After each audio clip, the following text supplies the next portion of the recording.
Please be seated.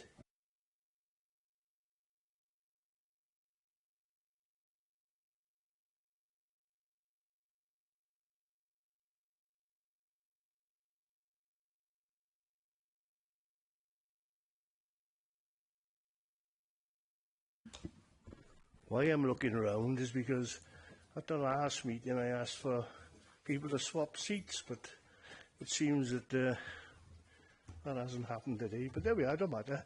It's probably, you either come to see me or you know that Roger Thomas is here, the fire chief. But welcome, ladies and gentlemen. Thank you for coming, and thank you for those online. Hope you can all see us in the chamber. Agenda item 1, Mayor's announcements. Oh, I should have said, sorry. Welcome to Council, 27th of November 2024, at the Civic Centre in Talbot. Agenda item number 1, Mayor's announcements. Good afternoon and welcome to this hybrid and webcast meeting of Council at 2 p.m, 27th of November 2024. I please remind you all to switch off your phones, or switch them to silent rather, for the duration of the meeting. Please turn your microphones to mute unless you are speaking. Sorry? Oh, feedback. Oh, sorry. I thought somebody shouted at me. What was it about? I remind you of your obligation to have your cameras on to ensure you've seen and heard. That's for you, for those of you who are online. I assume that you have all read the paperwork before us today prior to the start of the meeting.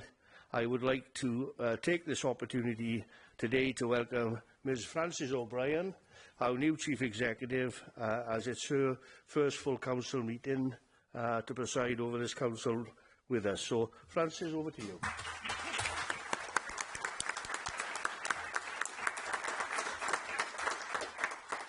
Thank you, Mr Mayor, for your welcome. Councillors, it's good to see you all again today. I was reflecting yesterday, so it's nearly 4 months actually, since I was in the chamber with you all last at that final stage of the recruitment process.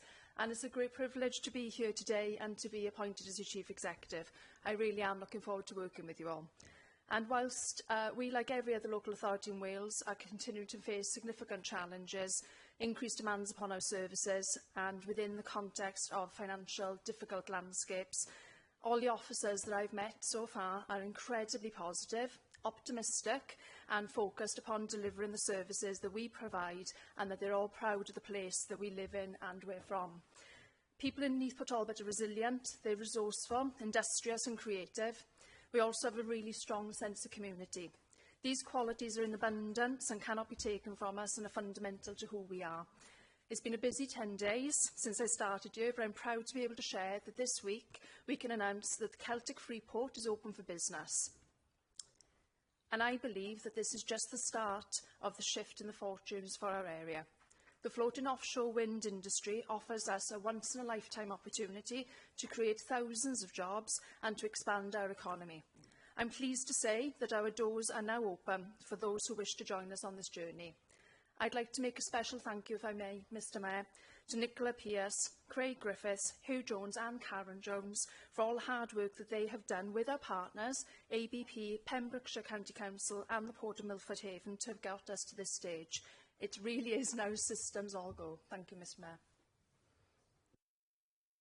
Thank you, Frances, and I'm sure we all look forward to Frances' first 100 days in office and to see what she can achieve with the help of all you lovely people in this room. And I'm sure I'd like to put it to you all that you help Frances in that first 100 days to the best of your abilities, particularly officers sitting on the pews in front of us. Give her all the support you can.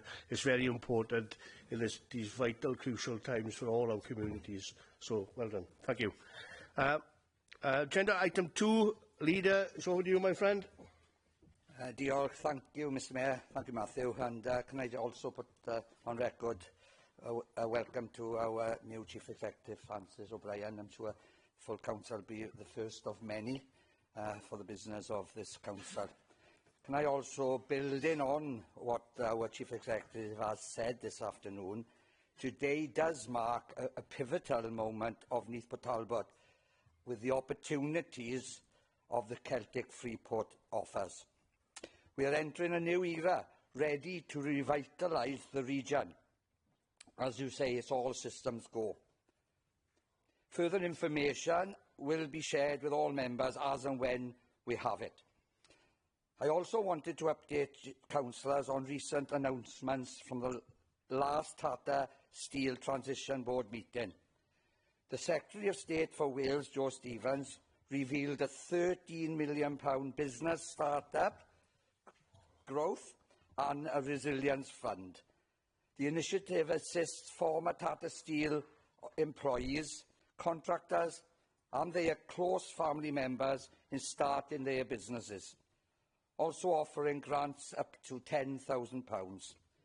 Additionally, the Business Growth Fund supports local businesses expansion with grants ranging from £25,000 to £250,000. The third component is the Business Resilience Fund, which is going to aid businesses indirectly affected by changes, like the local shops and cafes, with grants between £2,500 to £25,000.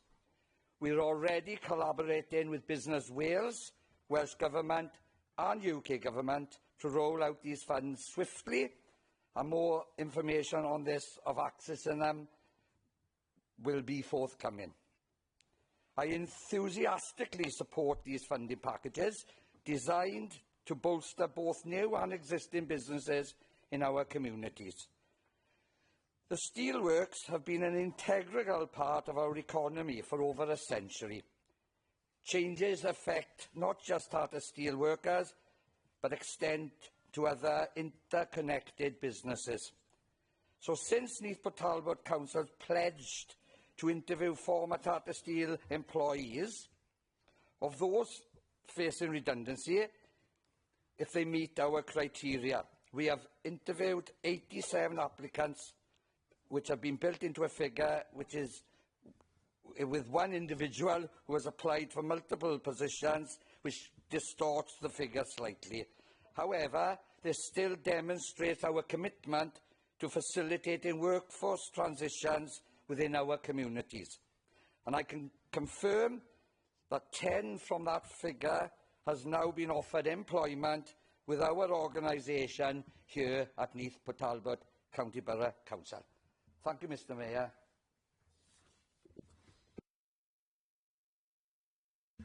Thank you, Leader, and that's encouraging. I was at the transition day yesterday over in the hub as my mayoral role, and I was happy to say that in front of Community Union and to talk to the people that were there on shows with job prospects yesterday, to tell them that this authority is with them all the way, and we were able to quote that figure yesterday. So very grateful for all the officers' time and members who are involved in this process. It's very important for our whole communities. Thank you for that. Agenda item 3, members' interest. I have an interest to declare this afternoon, Craig. I'm a member of the Mid and West Fire and Rescue Service, which I'm very delighted to be a part of. It's a great team, so that's my interest declared. Oh, Craig is sitting there. Look, he normally sits in the front. Oh, he's been elevated already. Fair play. Thank you, Craig. So, are there any interests to declare? Please indicate by raising your hand. Sorry? There we are. Sharon, sorry. I wish to declare personal interest to sit on the Fire Authority. Thank you. Personal interest, ex-employee of Mid and West Wales Fire Service. Thank you, Gareth. Where's Dan, by? Carl Jordan. Thank you, Mr Mayor. I too would like to let you know that I'm also sitting on the Fire Authority. And is Dan with us? Dan online? Yeah, thank you, Mr Mayor. I'm a member of the Mid and West Wales Fire Authority as well. And I hope you're feeling better, Dan. Yeah, great, thank you. Where sorry, Councillor Harris? I am agenda item 8, the RLDP. Can I declare a personal interest, please? Yep. Councillor Joe Hill? Thank you. Yes, on the RLDP, I'd like to declare an interest as well. Thank you. Anybody else? Councillor Mike Harvey? Thank you, Mr Mayor. Also regarding the LDP agenda item 8, I may be involved in this at a future date, as I'm a designer crime officer with South Wales Police. So whilst I'm not impacted at this stage, I may be in the future, so I'll place on record that I'm declaring interest now. Thank you. Thank you. Councillor Caroline Lewis.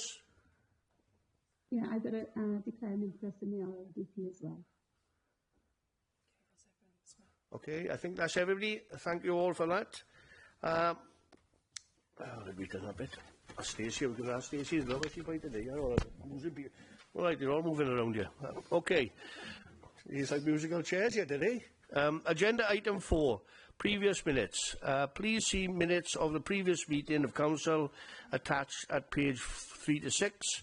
To approve for accuracy, could I have a proposer and seconder, please? Happy to propose, Mr. Mayor. Thank you. Happy to see items. Thank you.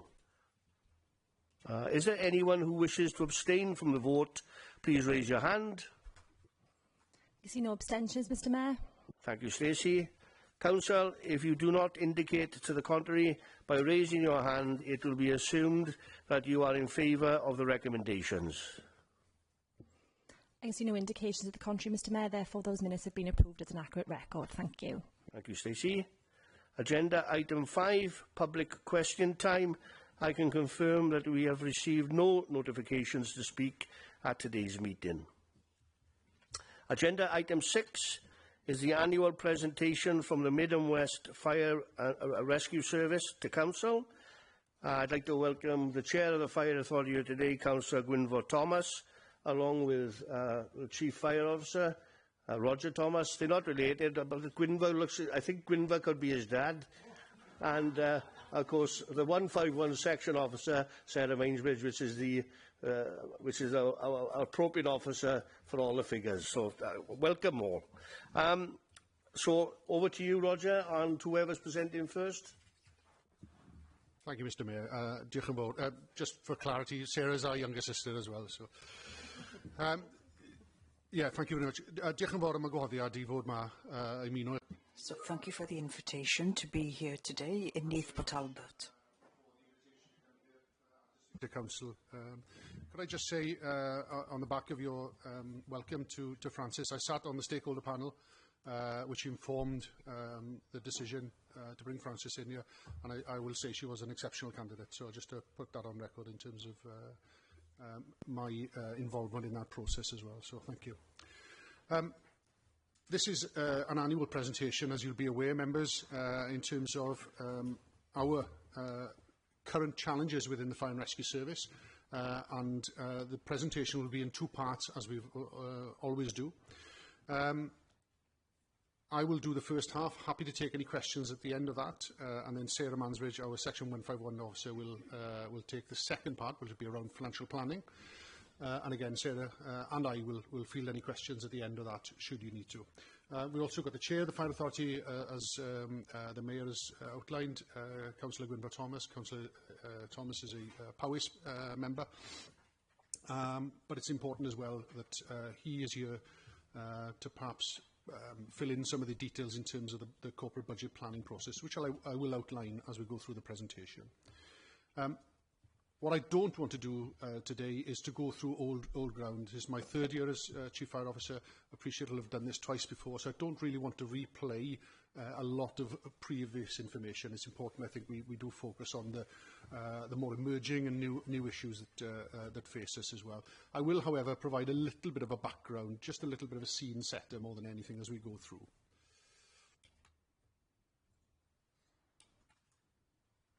Okay, a little bit about the service, just to sort of frame the issue. We are a combined fire authority, so what does that mean? It means that we cover 6 local authority areas.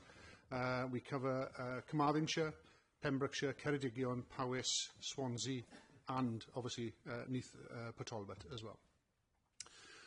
We have some 1,300 staff. That's broken down broadly into 700 retained or on-call staff. I'll touch on what it means to be an on-call member, which I know a lot of you will be aware of already.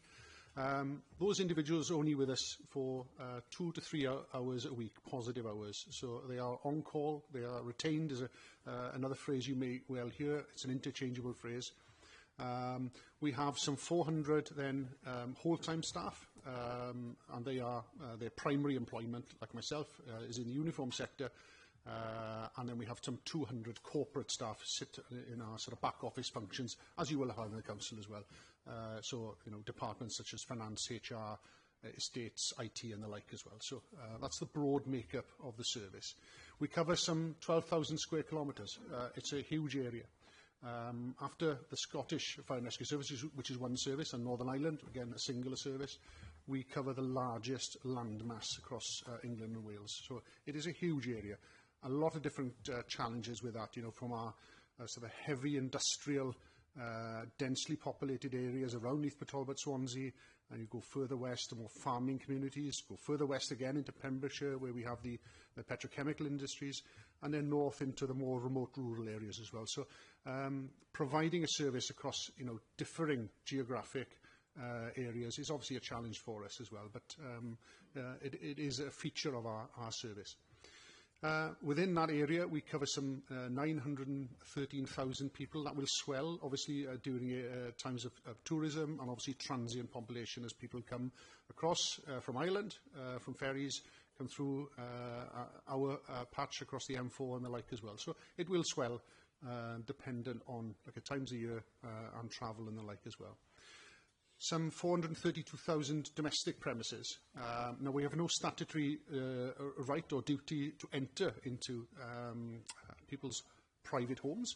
We do that by invitation, and we do that to conduct our community safety, education and support as well. A really well-received preventative work that we do, and it's made huge impact in terms of risk into communities over the last probably 20 years. I'm looking at Carl and Gareth, who are in the room as well. When we all started, community safety was very much in its infancy, but it has grown exponentially over that time and has really made a huge impact to the communities we serve. And some 44,000 non-domestic premises. So those are commercial entities, and they go from your sort of, small shop retail unit up to, your large hospitals, universities, schools and the like as well. Care homes, a whole range of risk as well. And we have a risk-based inspection programme which covers those 44,000 premises. And we do that on, as I say, on a risk-based approach. So where we have vulnerable people, non-ambulant people, people who are obviously at risk should an adverse event happen in their premises, we are there to look after them and ensure that we audit those premises more frequently, more robustly, and ensure that we have, like I say, our risk-based inspection programme manage that effectively across our service area as well.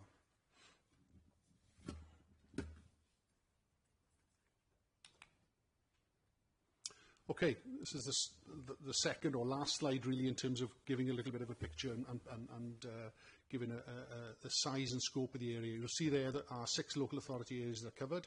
And what you'll see in there is our crewing systems. There's a whole morass of blue in there, which are our on-call retained stations. As you come down into Neath Talbot, you'll see a mixture there of red stations, which are our whole-time crewed. So in Neath and in Talbot, we have 24-hour crewed stations. So should you require a response there, there is a crew there all the time, 24/7, 365 days a year. And unless they are mobilised or attending another incident, they will be, out of the doors very, very quickly indeed. So you have a really good response in this area, but it's proportionate to the risk in this area, to the densely populated and the heavy industry that we cover in this area as well. You'll see the sort of, my eyes aren't the best, I would say that's like an orangey colour, and that's our day crewed station. So it's that has that model during the day, so it's primary crewed in the day, and then there's a slight delay at night as we wait for those individuals to come in to the station. But our on-call stations and the vast majority of our stations, some 43 out of 56, are purely retained. Or on-call, they will respond. Their primary employment is elsewhere. They will work in a whole range of different sectors, and they will respond when required using an alerter and coming to the station. So there is a slight built-in delay, obviously, to that model, to that mobilisation model. But again, it's based on risk, and that's the model because of our the rurality and the sparsity factors that we cover. Obviously, that is more appropriate in different areas, as you can see. So, in terms of our budget planning process, and Sarah will go into more about the financial planning and a bit more of the granular detail, but just to give you an overview of how we come to plan our budget within Mid and West Wales Fire and Rescue Service. We have 3 corporate budget planning days in July, September and October. So we start very early. Literally sort of secured one budget and you're almost in the same as yourselves. You're into this rotating pattern of managing, and it's particularly focused in the last few years, clearly, with the pressures that the public sector has faced. And we do that with Fire Authority members. So we have 25 Fire Authority members, 4 from Neath and Talbot, and those all 4 have declared their interest here today, so they're all aware who they are. We have some former members as well. I can see Councillor Patterson and Councillor Llewellyn as well. So, but we have a lot of experience clearly in the room in terms of what we do. So those corporate budget planning days are planned for July, September and October, and we build that budget along with Fire Authority members, the executive leadership team and representative bodies as well. So we have our unions in there. We make sure that the workforce is represented and reflected in terms of conversations as we build that budget. Following the second corporate budget planning day in September, then we meet with the 6 local authority treasurers. We met with Hugh and colleagues around our area as well, just to give them an early indication of where we're at and what sort of is focusing our minds as well. And that gives, obviously, the financial professionals an opportunity then to quiz, to question, and to dig into a little bit more detail as we go through that as well. And this now forms part of the local authority presentations. This is the 3rd of 6 that myself, Sarah, and Councillor Thomas will do. We've already been into Swansea, we've done Pembrokeshire, and then we've got the other 3 to come in December as well. So, I will just touch on some of the things that we are facing going forward. The first thing is, in the same way that you will find sort of budget pressures, when your budget is secured, it's on an annual basis, and it leads to a sort of reactive knee-jerk approach all the time, doesn't it? You're into this cycle of just knowing when you've got the money, just being able to do something with it. You know, it just gives you a little very short window, really. We only really know in February, when the budget is secured, what our budget will look like for April. We have an earlier indication, clearly, in the draft budget in December, but it's a real challenge, and it leads to this to reactive knee-jerk approach, as I've said. So what we've tried to address within the service going forward is to have a bit of a longer planning process to ensure that we, when it comes to capital build, if you're looking to relocate stations or conflate 2 or 3 stations into a single entity, change crewing patterns, whatever those sort of changes are, they take time and they take money as well, and they take capital investment as well. So we are trying to plan forward what we're trying to do. Just to give you an indication, a fire engine, the traditional fire engine as you would imagine it, now costs, fully kitted, around £450,000. Probably 4 or 5 years ago, it was around about 350,000. So we're seeing those costs rise exponentially. And it's something we know we can't carry on in the same vein. And do we need a fully stocked fire engine in every location? Could we do things slightly differently? With the questions we're going to ask through our consultation process. And we have 92 fire engines at that. So we have some 72 frontline ones, and a number in reserve then for training and the like as well. So 92. So you can imagine the capital expenditure required on a constant cyclical basis as well. It's a huge impact, but we need to recognise that, which we do. So our community risk management plan will address some of these issues going forward. Will put us in a better frame and a bit of a longer term, a medium to long term goal as to where we need to be in the future, rather than, as I say, this sort of knee-jerk approach. We've developed vision, behaviour and enablers. I'll talk about culture in a moment as well, which is one of the sort of topic that is centred on the UK Fire and Rescue Service at the moment. I'll touch on that as I go through the presentation. But we've refined some of our vision. We've got away from sort of aims and mission and that sort of thing. So we've polarised these now into a vision, behaviour and enablers. And I won't go through all they're there for you to read. And I will share this presentation after as well, so you'll have an opportunity to look into more depth as you go forward. And we've condensed everything into one document as well, for ease of access as well. So we found that we had disparate documents, a lot of our strategies sitting across different publications. We've now distilled that into a single process as well.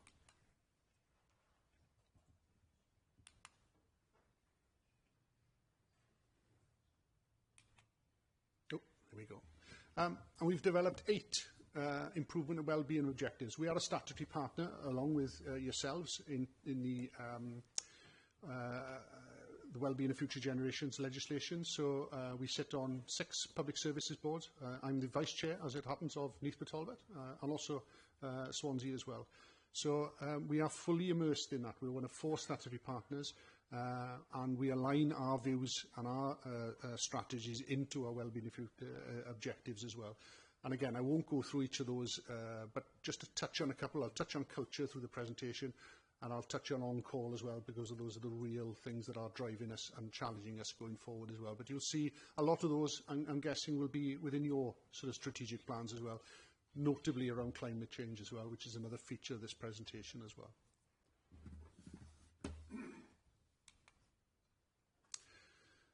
And in terms of consultation, we know that we just can't go out and do things. If we, within our constitution, I have delegated authority as Chief Fire Officer to make most sort of day-to-day decisions in the same way your officers will and your cabinet.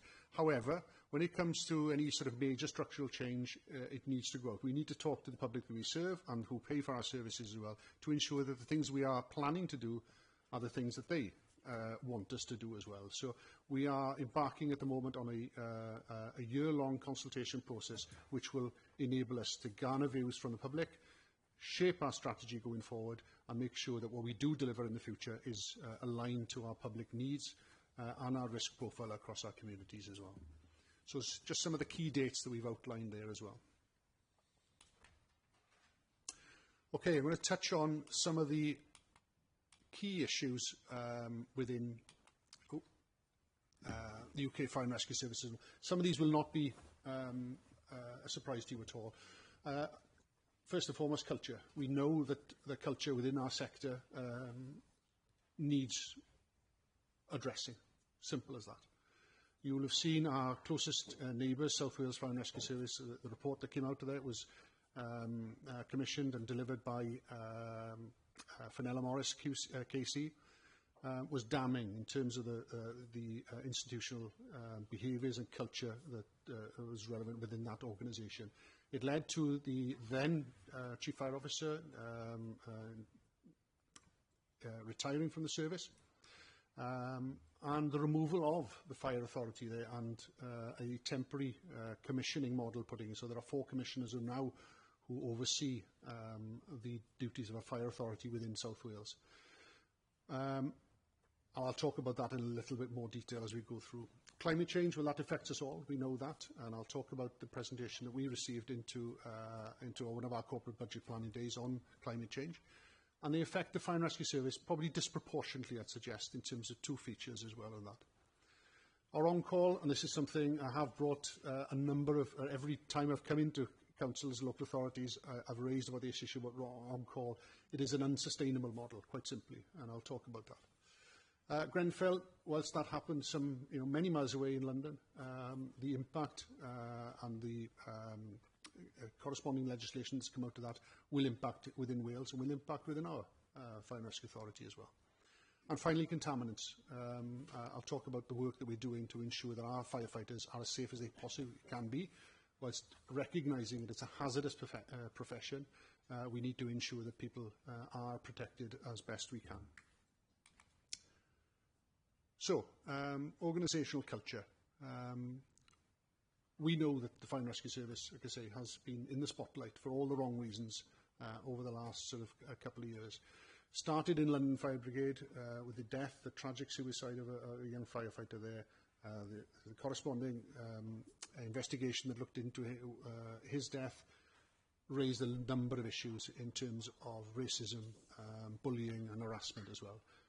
And again, that sparked a lot of media interest, as you can imagine, but it also highlighted some issues that were prevalent within fire and rescue services across the country.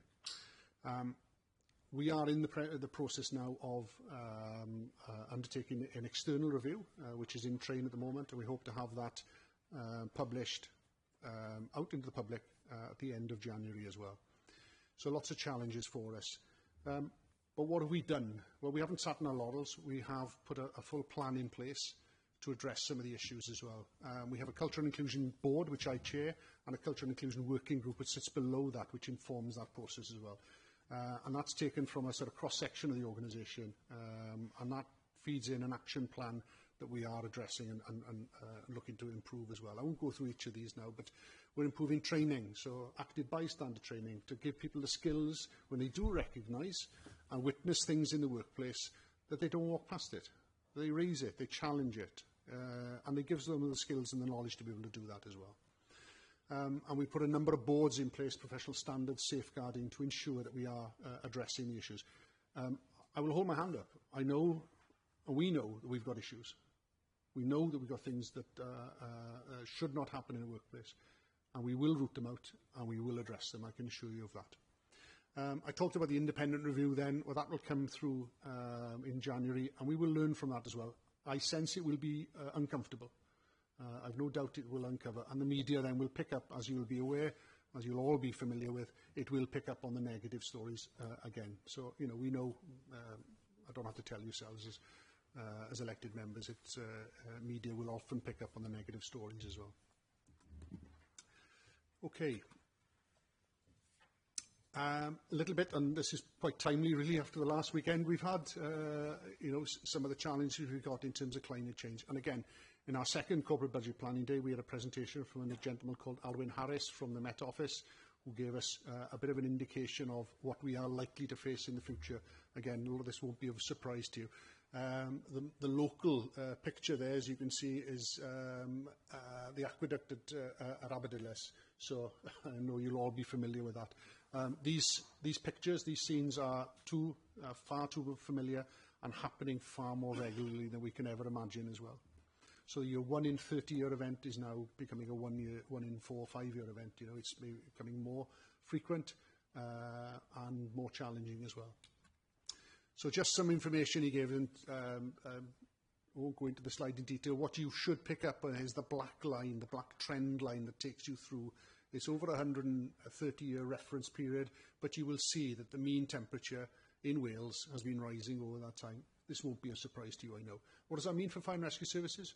Well, it means that in terms of wildfires, we can expect them to be longer, more protracted, more frequent, and put more of a drain on our resources as well. So that's one of the features. You know, longer, drier summers will impact more vegetation. It's natural, it's part of the natural process, as you know, but you can see that trend, this is the science is telling us as well. And again, winter weather, and we've seen this over the weekend, but you know, the trend line again is in the wrong direction. We'll see that the rainfall that we experience in Wales is on that trajectory that's going up. There are years, obviously, where it fluctuates, but generally the trend line is always up. So what does that mean for fire and rescue services? Well, it means the events that we had over the weekend, thankfully, they skirted on the side of our area. We did deploy resources across into South Wales, but the impact there was obviously the valleys into Monmouthshire and the like as well. So huge impact in terms of climate change. And some of the takeaway takeaway messages that the Met Office left us with, and again, none of this will be a surprise to you: hotter, drier summers, warmer, wetter winters, and these more frequent spate conditions that we can experience as well. On call, I will touch on call because it is a real feature, as I've said, of our service, and it is something that we rely so heavily on as well. I've listed some of the challenges we got there, and Sarah will talk about some of the pay challenges that we've been hit with this year. But just to give you a little bit of a flavour, we have challenges in terms of recruitment retention. Why do we have that? because we ask individuals to provide up to 120 hours of standby per week. It's about 60 pence an hour on standby. I won't do it because I do it every year, but, you know, put your hand up, would you do it? You know, not many people would say yes. Some people have, I know, but it is a huge challenge. It's hard to find people, it's hard to keep people. We have to train people up, and we're in this constant cycle of people going through our system. And it's a huge, huge challenge. And what they do when they are relatively inexperienced, obviously we need more supervision. So the impact is disproportionate across that sector as well. But we are wholly reliant on them. We are an on-call service with a sort of whole-time backup as well. We have got an on-call improvement programme in place, which is trying to address those issues. And with your support as a local authority a couple of years ago, we did find some additional funding to support our on-call colleagues as well. And there's a lot of work that we've done in terms of introducing recognition payments, an increased payments when they're on training for us, because a lot of them were coming away from their primary employment and losing money when they were training with us. You know, that's not right. It's not right. Sarah will touch on the NJC, the National Joint Council Pay Award, in a moment. But the Welsh Government are now sitting up and listening, thankfully. I've been banging the drum for many, many years, and thankfully they are starting to listen. So we are on that, and we are working hard to address it. So Grenfell, you'll be aware, it's now some 7.5 years almost since Grenfell occurred, and what's happened in the interim. Well, the first phase of the report into what happened featured predominantly on the response model, so what happened on that night. We've responded into that, and we have reported in terms of our recommendations and our changes in depth. Most recently, only a couple of months ago now, the Phase 2 report came out, which again has a lot of criticism for not only Fire and Rescue Service, but local authority in terms of planning and building regs, but also suppliers, manufacturers, installers as well. A huge range of issues that were raised that. And again, we are looking to address some of those issues as we go forward as a service as well. It comes with no additional funding, as you can imagine. In England, they've had funding from the Home Office. In Wales, fire is devolved in Wales. We've had no additional funding from Welsh Government to support this additional need. And finally, contaminants. So the statement up there that the World Health Organization some years ago, a couple of years ago, confirmed that firefighting as an occupation is and has been classified as carcinogenic. So there are clear links, the research tells us, between what we do in an operational setting and what firefighters can then develop in terms of long-term illnesses as well. So again, it's a challenge for us. As Chief Fire Officer, I have obviously responsibility for health and safety to ensure that our staff is protected as best we can. So we have a number of things we put in place to address some of the challenges we've got in terms of decontamination, in terms of ensuring that people are not exposed unduly to things in the workplace, and we address that going forward. So a number of the things that we've done in terms of fleet design, equipment, procedures and practices as well.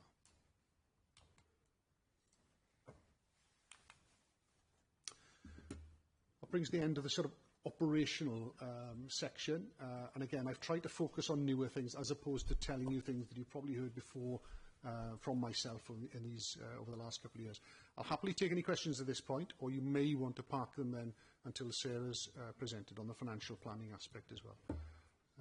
Over to you, Mr. Mayor. Can I suggest, members, with your indulgence, we allow Sarah Mansbridge to speak first so that we can take questions at the end? Thank you, Sarah. Thank you very much. And thank you, Chief, for outlining all the issues and the challenges that we are faced with. So in my position as Treasurer, I try to do the financial interpretation of all of those challenges. And I do that against the backdrop of the combination order, which gives us this unique funding mechanism called the levy, and also in the backdrop of the 2016 Welsh Government National Framework. And within that framework, it's mandated on us to act prudently and responsibly. And being here today is part of that, being open and transparent with our constituent authorities and giving you all the information that you need in order to be able to pay that levy contribution. Would you mind? Thank you. So I'm just going to give you an overview of where we are with our financial planning. And I think the first thing to look at is the levy in comparison to constituent authority budgets. And you'll see from the slide there that the 6 constituent local authorities for Mid and West Wales, your budgets total 2.276 billion. And of that, the Mid and West Wales Fire Authority levy is just 68.5 million. So it is quite a small percentage of that overall budget. And for Neath Port Talbot, you'll see there at the bottom line, you pay for 24-25, the levy contribution is 10.8 million, and that's out of your budget of 376 million. So represents just under 3% there. Okay. This just gives you an overview here of where we actually spend our money. I appreciate it's quite difficult to actually read those slides now, but on the left-hand side there, the first bar charts are for whole-time employees, and then we have our employees on call, and then support staff. So those first three sets of columns are all to do with the salaries, which make up about 75% of our budget.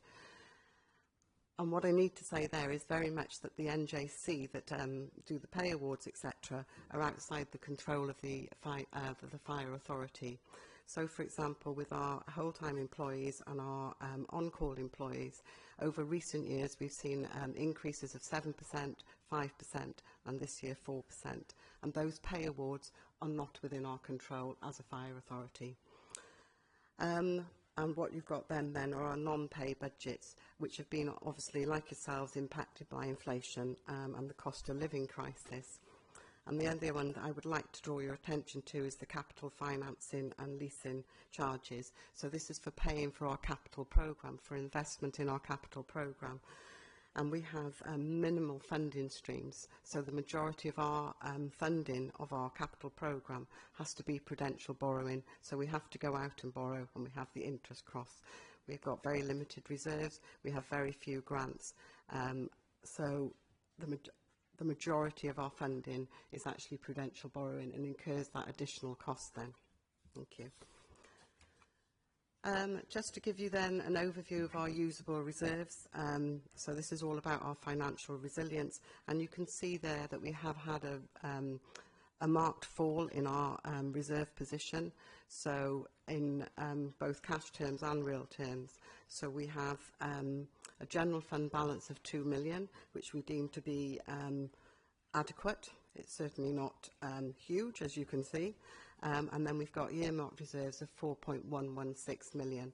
And as like yourselves with your earmarked reserves, they are all set aside for specific purposes. So, for example, we know that we're going to be faced with costs for emergency service network, and that's one of our earmarked reserves. So there's very little wiggle room within those usable reserves. Okay. So the Chief had outlined for you about our community risk management plan and our longer term vision. And on the 1st of April 2024, we launched our community risk management plan 2040. And we were moving from a place where we had the strategic plan and an annual business improvement plan. And it was very short term. So we were continuing to do year after year the same as we'd always done. And what we need to do is to actually look at the communities of Mid and West Wales and target those resources to prevent incidents from happening and ensure that the resources that we have got are in the right locations to best protect our communities. So we've now embarked on this journey, so we're working towards that longer term financial planning, appreciating that it is going to be difficult because we're not moving away from that annual financial settlements, but understanding what does our service look like in the future and what does it do, is it going to actually cost us in the future. And the guiding principle that I've given to the people who are responsible for looking at the community risk management plan is that really what we need to achieve is delivery within that existing budget envelope. So it needs to be an integral part of that planning.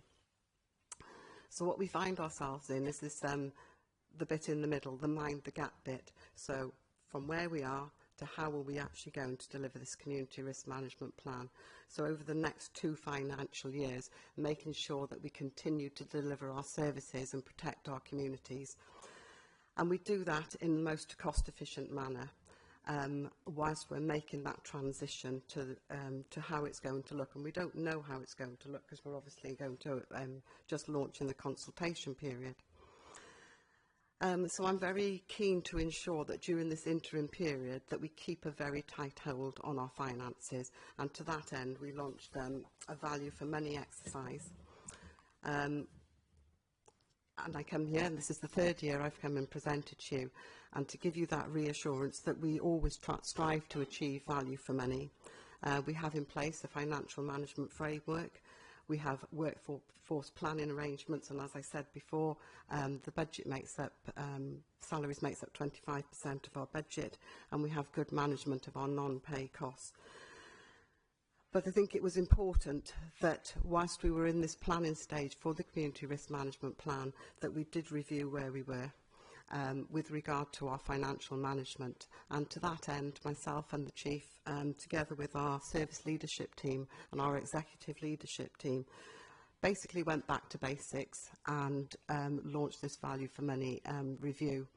And we tasked all of our budget holders with looking at their budgets on a line-by-line basis and identifying where there were potentials for savings, where there were potentials for efficiencies, notwithstanding we knew that there were going to be pressures.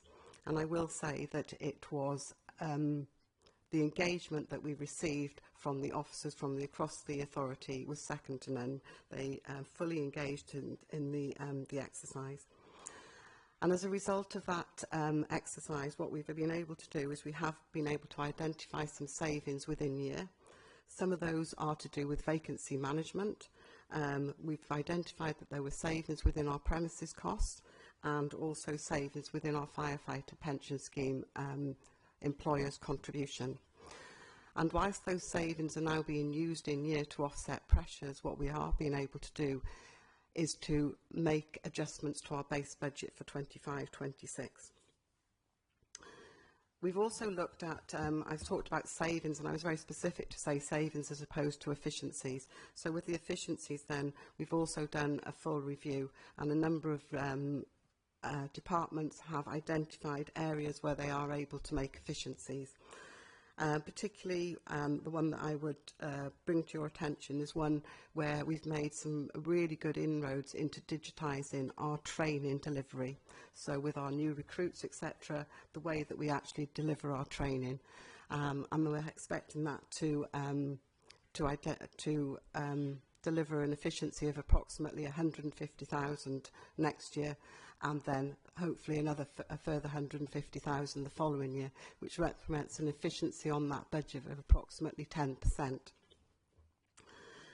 And we'll continue to work on future work streams as well. As you know yourselves, you cannot deliver things quickly, and everything needs to ensure that you have a robust business case and that whatever you decide to do is sustainable going forward as well. So there are a number of other work streams that we are continuing to work on. And finally, just with regard to this value for money exercise, what we also have recognised is that with our capital investment, as we work towards the community risk management plan, we need to ensure that the capital investment we make now is aligned to what we want to do in the future. So with that in mind, with regard to, for example, our fleet replacement for our large appliances, we've actually put the foot on the ball and we've paused replacement of those frontline appliances while we consider what is going to be needed as we move forward. And we're doing some concept trialling, and we're putting together a catalogue of vehicles. So instead of having approximately 90-odd large fire appliances, we may be looking at different types of vehicle, etc. And we've also looked at property investment as well, and made some difficult decisions where we've actually had to pause a major project that we were going to deliver at one of our stations, because we weren't sure what that would look like under our community risk management plan. So you can see there that we are actually doing a lot of things now with regard to delivering those savings and efficiencies. So, medium-term financial plan. Like yourselves, we had our budget approved back in February 2024. And for 24-25, we had an increase of 9.4% in the levy, and there was a lot of backstory to that with regard to firefighter pension, etc. But within that medium-term financial plan, I would highlight the 25-26, and at that point, February 2024, we were indicating that we would be looking for an increase in budget of 3.9% for this financial year coming. So, for the 25-26 financial year, that was our starting point. So this is where we are at this point in time, and this has been included in our medium-term financial plan, which has recently been considered by our Resource Management Committee and will go to our Fire Authority in middle of December. So for 25-26, as like yourselves, we would bring forward our base budget for 68.55 million. We've then gone through our assumptions that we had in our medium-term financial plan, and we've talked about the savings that we've identified, and we were able to reduce that base budget for the savings that we've identified. Our inflation and pay award assumptions have remained unchanged at 3%. We also, this time last year, had identified a number of pressures, and we've been able to review those in light of the value for money exercise and been able to decrease those pressures. And on another positive note, with regard to efficiencies, again, on the back of the value for money exercise, we've been able to identify some further efficiencies that we were able to deliver. And I would truly like to be able to stop there and tell you that we were going to ask for an increase in the levy of 2.4%. However, with the Fire and Rescue Authority, there are always the curveballs, and we've got two. So we've got the Grey Book Pay Award, which the Chief alluded to earlier. So, with regard to our on-call retainers, the retainer fee bands, in the Grey Book, that's our operational staff pay award for 2024, there was a condition in there with regard to increasing retainer fee bands for our on-call staff. And they were quite significant. So if you looked at a full-time on-call employee who works in excess or offers up stand hours in excess of 120 hours, they are currently paid at 10% of a whole-time firefighter. And the recommendation is that we introduced a band which would say that increase to 15% of a whole-time firefighter, which when you work it through is a 50% increase in that retainer fee. We currently offer 2 bands, and the recommendation is that we offer 5 bands. So when we put all of that through, and we look through our current existing on-call cohort, it actually means that for next year, it gives us a pay pressure of 2.2%, so an increase in our budget of just under 1.5 million. And again, that is outside of our control. It is something that we are being asked to do. The second one on the list there, the employer national insurance contribution, I'm sure everybody is aware of the increase in the national insurance contributions. We've worked through the impact of the increases, which are twofold. One is the reduction in the per employee band, where you have to pay national insurance, which for a full-time employee works out at £615 per person. And where you've got 1,300 staff, that gives us a pay pressure of 800,000. And then the increase in the rate from 13.8% to 15%, that adds another 450,000. So overall there, the increase in the employer's national insurance contribution is 1.7%. We have received verbal assurances from Welsh Government and from the Finance Minister, Mark Drayford, that this will be, funding will come through to local authorities to offset that. And at our recent Resource Management Committee meeting, it was proposed by the members that we actually make representations to the Finance Minister with regard to that, to make sure that the Fire and Rescue Authority were not forgotten, because we are not funded directly, and we will be doing that. So the bottom line is, for 25-26, our estimated net revenue budget is 72.874 million, and an increase of 6.3%. With regard to the actual levy, until we have the information from Welsh Government on the data set, the population data set that they are using, I'm unable to tell you what the levy will be for each individual constituent authority, because there are changes in that population data set again, and at this point I don't know how that impacts for Neath Port Talbot. Okay, I'm going to stop there. Thank you very much for your attention. I appreciate you will have heard some of this before, but we really do appreciate your attention this afternoon. Thank you. Thanks, Sarah. And what you see up there is just the broad timetable. I've alluded to some of those dates, and some of those have passed clearly. But we're at the third of 6 local authority presentations, and then there's the Fire Authority. Then obviously sits above the service in terms of determining the draft, and then the final budget then in February as well. So happy to take any questions to myself, to Sarah, to both of us, or also to the Chair of the Fire Authority, Councillor Grimber Thomas, as well. Can I thank Roger and Sarah for attending here today and giving us all a comprehensive presentation in terms of what the challenges the Fire Authority is under, as well as ourselves, of course. And of course, it's not just a fire authority anymore. We just don't deal with fires. You know, as clearly, I'll give some stats at the end that I pulled myself. But can I open the floor to members, please? So if anybody got a question to ask. Councillor Grimshaw. Diolch. It was just a question in regards to the priorities. I'm really pleased to see that culture was such a huge priority right there in the beginning. I was just wondering, in terms of sexual harassment training and things like that, has the authority been using the Trade Union Congress Sexual Harassment in the Workplace toolkit? Because obviously that's a bit more specific alongside the bystander training as well.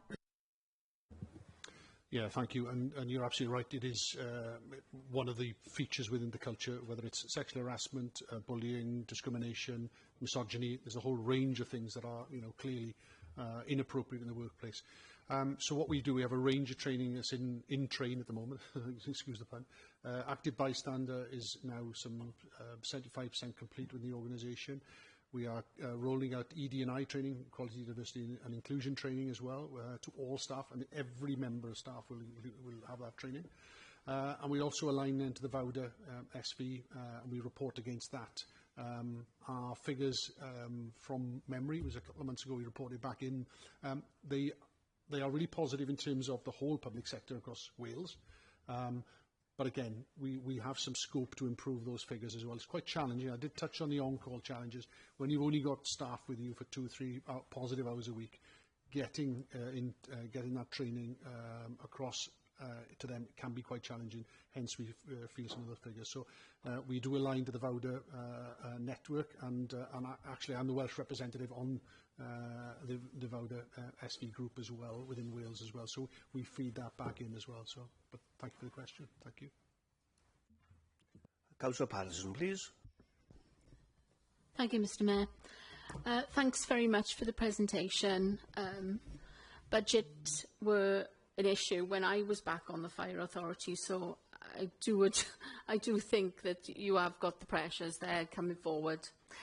My question is, you mentioned in your opening remarks that the on-call system was unsustainable. Do you have a model in mind, or have you done any research as to how you could possibly change that? Great, thank you. Really good. And you'll remember those challenges we had some years ago, Councillor Patterson. It's not a great deal has changed. What I would say is that Welsh Government, and certainly UK Government, are starting to notice and starting to address the issues. I was in a Welsh Government meeting along with the Chair on Monday, a social partnership meeting, which includes all representative bodies, and it is one of the issues that they are aware of. And to be fair, the Cabinet Secretary, Jane Bryant, will take this forward now. It didn't appear to be such a high agenda item with the previous minister, but it now is starting to gain traction, which is really positive. Once you've got political buy-in, as you know yourselves, like anything, things will start to move. We're also starting to see, and as Sarah alluded to, this introduction of a new banding model, because previously under the Grey Book is the terms and conditions for operational firefighters. We had 100 or a 75% contract. We had no flexibility outside of that to negotiate anything separately. So say now you were an on-call firefighter providing 120 hours, or on a 75% contract around 96 hours, still a huge commitment. Your personal circumstances changed and you perhaps wanted to drop down to 50 or 60 hours. We didn't have that scope or flexibility to be able to offer that. We could have, we would still have offer a 75% contract. But once you start to offer the same contract for people only offering 50, 60% hours, you then create this sort of issue where people say, well, I want that as well, you know. So we held the line, but it is really pleasing to see. So they are trying to introduce a new banding model, which will allow us to facilitate some of the changes.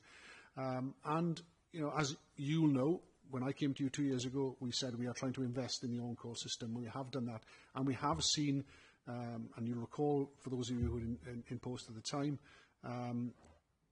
our on-call availability had dropped off from around about 95% to about 82% over the space of 6-7 years. And the trend line, as I pointed, the trend line of the climate change was going in the wrong direction. We have halted that fall now, and in fact we've seen a slight increase. So what we've done, I would touch wood, but we're starting to see that gain traction. And for I've had on-call members saying to me, this is the first time that we have seen any investment in the on-call, which is really pleasing. We know it's not a sort of silver bullet, it's not going to solve everything, but we have a plan in place to address that. But hope that covers the questions. Thank you, Councillor Patterson. Councillor Dennis Keogh. Thank you, Mr. Mayor. Thank you for your presentation.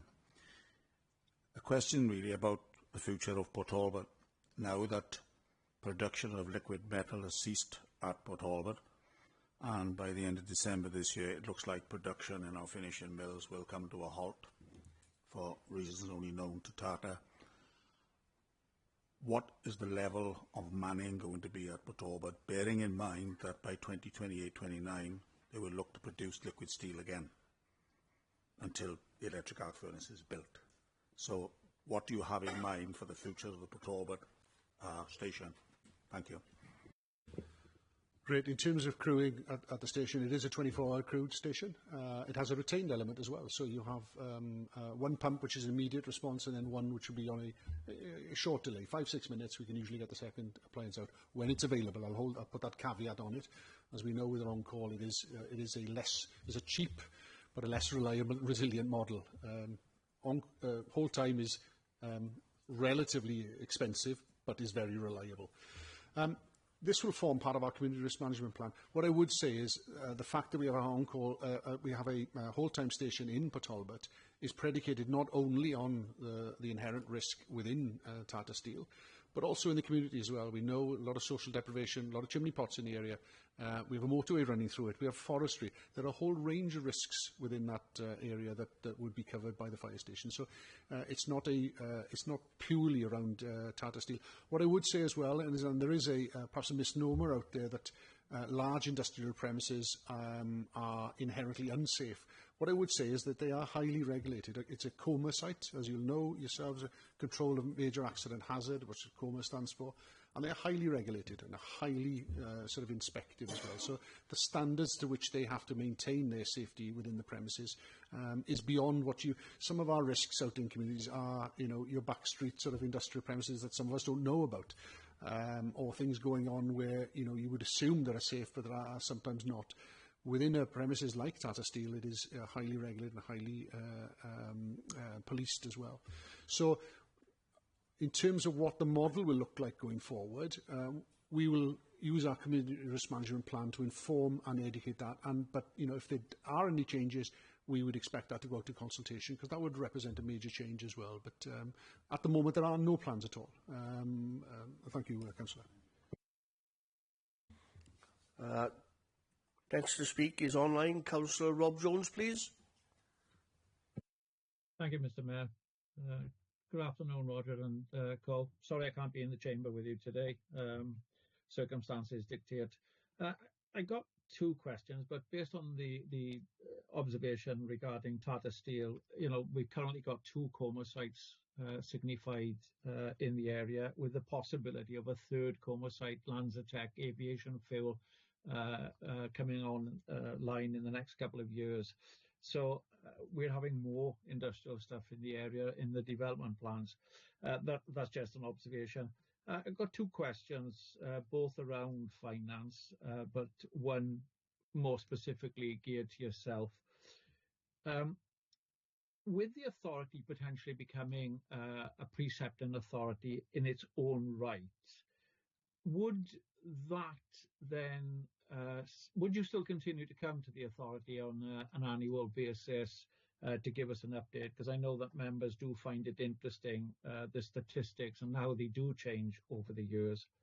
And then linked to that question for your finance officer is, should the move be rubber stamped to become a precepting authority, have you any idea how that precept would be worked out? Would it be on, as it currently is, population and therefore contributions, or would it be a set right across the board precept going out to all authorities that you service? Thanks very much. Thanks, Councillor Jones. I'll pick up the first part of that, and I'll bring in Section 151 Officer Sarah in terms of perhaps what that will look like. It is, at the moment, it is one of a number of areas that the Welsh Government are looking at, as you'd be aware. It formed part of a white paper in 2018, which looked at governance, funding and performance management within fire and rescue services. We know that governance is a moot point now because of the changes in South Wales, and that is something that they will look to bring either a new model or retain what we've got already. I suspect they won't retain what they've got, but it might be a hybrid model of part elected, part appointed specialists, or some sort of board. I don't know, to be honest with you. So lots of things that are going to be played out in the future. In terms of the funding model, and again, that was the second part of the 2018 white paper, which didn't really progress. There were things in there raised, but didn't actually come to fruition. Precepting was one of the options that was put forward at the time. What precepting would look like, and it would clearly, in terms of your electorate, it would provide greater transparency on council tax budgets to see, in the same way the police, exactly what the fire and rescue service is costing, or the authority is costing on an annual basis. So more transparency and openness, I guess, for local electorate. How that would play out and whether it would still be funded by local authorities in entirety as it is at the moment. We've got limited exposure in terms of Welsh Government, in terms of grants. But it would all depend on the gearing and whether it would be part Welsh Government funded, whether there'd be a cap on it, whether we, whether it would be sort of a ceiling and a floor in terms of where we'd sit in terms of as we come this afternoon in terms of budget changes. What scope would be built into that as well. I'll bring Sarah in, who may have a bit more information, but those are the sort of broad things that we're dealing with. We've been told as well there is no space in the legislative calendar for any changes pre-Senate elections in 2026, but we expect it to form part of a sort of either a manifesto going forward, or certainly not the manifesto, but also the reform aspect of Welsh Government as well. We're unsure of that. The final part, Councillor Jones, you mentioned about would we still attend. I'm happy to attend whenever required. I'm more than happy. Quite mute at the moment, but surprises are for Christmas as far as I'm concerned. And I want to be open and frank and transparent with you. Whilst this isn't a decision-making body in terms of the authority set the budget, clearly, there are clear links, and you need to be made aware of those to have that information at your fingertips as well, but more than happy to continue this, whatever happens in the precepting or governance model moving forward. Thank you, Chief. Unfortunately, I haven't got a lot more information to give you, rather than what the Chief has already said. I think the devil would be in the detail if we moved into precepting. So, would we have a block grant from Welsh Government? Would your revenue settlement grant be reduced by the amount that we would receive as a block grant? Or would it all go on to council tax? So if we went to council tax, then we would be looking at Band D properties as opposed to population. So those are the only additional bits I can add in, really, is that how it would actually work out for each local authority would be with regard to the council tax as opposed to the population. I don't know if that helps at all. Yeah, it certainly clarifies, and I'm grateful for your answers, because that's the avenue I was coming from in relation to the effect it would have on our RSG if you became a precepting authority. And Roger, you're always welcome at every time coming to NPT. It's nice to see you. Thank you. Thank you, Mr. Mayor. Thank you. Thank you, Councillor Jones. And back to the room, Councillor Jeff Jones. Thank you. Thank you, Mr. Mayor. Because of the lack of recruitment at some retained stations, is there a threat that any of them may be closed? Good question. Thank you very much. It is a challenge, and I would say Neath Talbot is a particular challenge. I think, and again, some of this is linked to the sort of social fabric and the sort of demographics in this area. Some years ago, clearly, and I talk about Tata Steel, greater employment there. We had people doing shift work who would come back, perhaps sleep in the day, but be available for us, you know. So the changing landscape within this area has impacted on us as a sort of secondary issue. There are no plans, I can assure you that, absolutely no plans to close any stations within Neath Talbot area. We do have challenges, Neath, Seven Sisters and Cymru have been particular challenges for us in terms of recruitment and retention. As you know, the valley's empty out. People look for work. We don't have people who live there a lot in the day who would fit our sort of recruitment model, if you like, as well. But we are working hard to do that. We're looking, and the changes we've made over the last couple of years in terms of making things a little bit more palatable financially for individuals, not to have the sort of loss of earnings when they've been on training for us, is starting, to bear fruit as well. And we've got some fantastic people in those areas, I will say. I was up at Neath. I was up with the Deputy Mayor, Neath, at an open day recently. The community spirit is fantastic, and what they value in their fire stations is second to none. To see people coming in on not the best day of the year in terms of weather was fantastic, and real engagement from community as well. And I've seen it in Seven Sisters with the leader as well. A real sense of community spirit, which, let's face it, has sometimes been lost in our communities, that sense of real engagement. So, yeah, but no plans at all, Councillor. Oh, that's good. That's very good to hear. Thank you very much. Thank you, Mr. Mayor. Thank you, Councillor Jones. Before I wrap it up, are there any more questions from in the room or online? And I got a couple of speakers that have already indicated to me. Okay, happy with that? Then over to Simon Noel, please. Thank you, Mr. Mayor. Thank you very much, Roger and Sarah, for your presentation, providing us with the detail as you've done the last couple of years, in all fairness. I think Francis mentioned earlier on about the need of the Council to remain positive and resilient. Clearly that will be evident to you as well. I think partnership working will help with that, and as a key partner of the councils and the public sector, I suppose that's incumbent upon us to do that and work together. I've got some observations and just two quick questions, if that's okay. So nothing challenging this year as opposed to last year. Interesting to hear that you're still mentioning savings and efficiencies rather than cuts. What we are having to do here is clearly now get into the stage of cuts rather than savings and efficiencies because of the nature of the budget that we're going to get.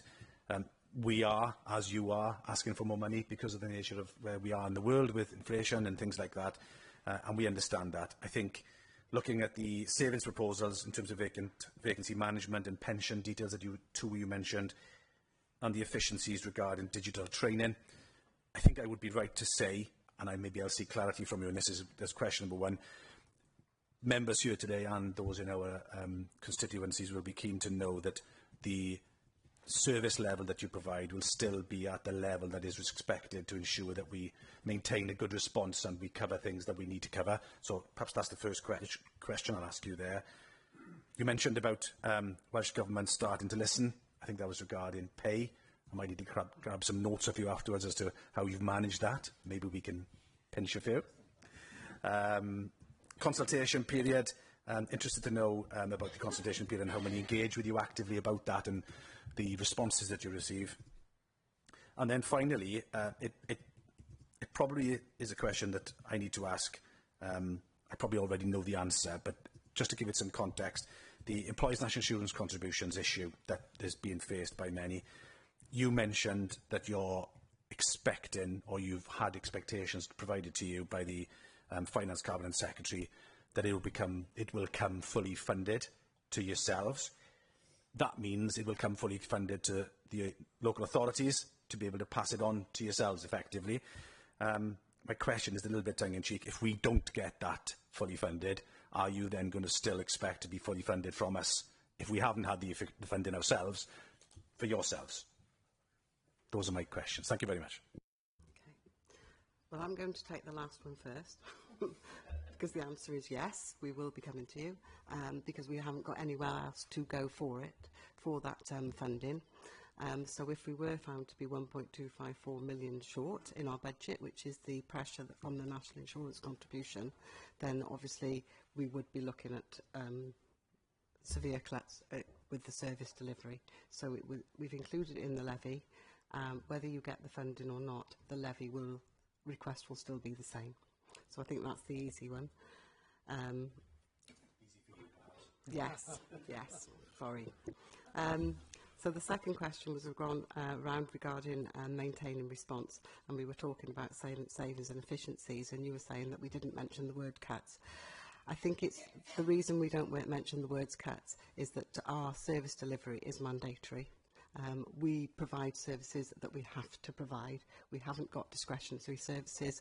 We haven't got things such as, and forgive me for saying this, for example, a library or leisure where you're able to make some cuts in those sort of services. If we were to make cuts, then you would see closure of stations, etc. So I'll hand over to Roger. And just provide reassurance in terms of our statutory duty to respond. That will always be there, and we will always focus on that. What I would say, and this is by no means a criticism of our blue light partners in the police and the ambulance, we know the pressure that the ambulance service are under. If you have a non-emergency, and that would be an amber or a green call, you can expect to wait in some cases, 8 to 10, 12 hours, it is a huge, and I really do feel sorry for colleagues in West in terms of the pressures they're under. And again with the police, we see the police go to a right care, right person model. They're removed from certain calls they would go to. I was in a meeting with the Chief Constable of South Wales, and things like people not paying for petrol, the forecourts. They'll just tell the garage to pursue that through the civil courts. They won't even support it. So we are now seeing the police focus their resources on the things that they feel are important. We still, if you call us, we will still come. And we will come as soon as we possibly can, given the challenge we've got on availability or different career models as well. So, and that's what I want, and I'm sure you want to retain as well. And I hear the questions from the Chamber as well in terms of, are you looking to close? Are you looking to change? We will always want to maintain that as best we can. So, was there anything else I missed there in terms of questions? No. Thanks again. And in terms of challenge, please, this is why we come here. It's to be challenged. You're absolutely right, and it's absolutely right and proper that we have that challenge, because we are publicly funded.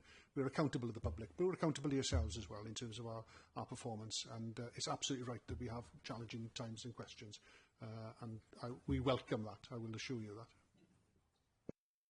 Thank you, Councillor Noyle. Deputy Leader, please.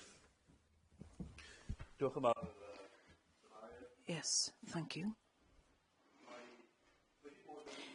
It's been a pleasure to welcome the Chief Fire Officer, Mr Roger Thomas, back to this authority, as well as Sarah Mambridge as the Finance Officer and Councillor Gwynfor Thomas, the Chair.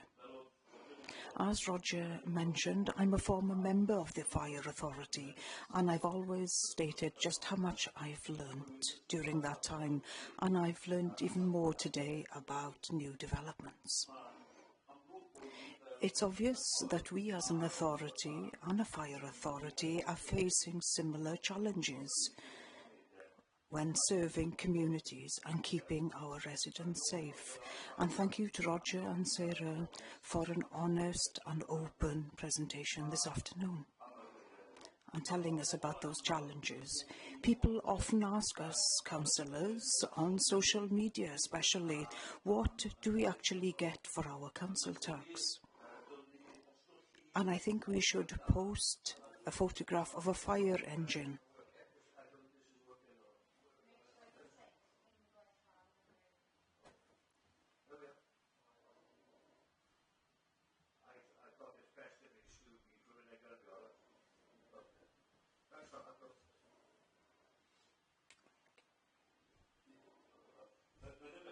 I won't go from the beginning again, you'll be pleased to know.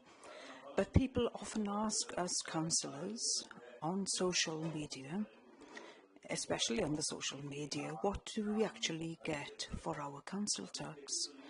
And I think we should post a photograph of a fire engine, a big, large red fire engine, because quite often people don't necessarily realise that it's local authorities who fund the fire services.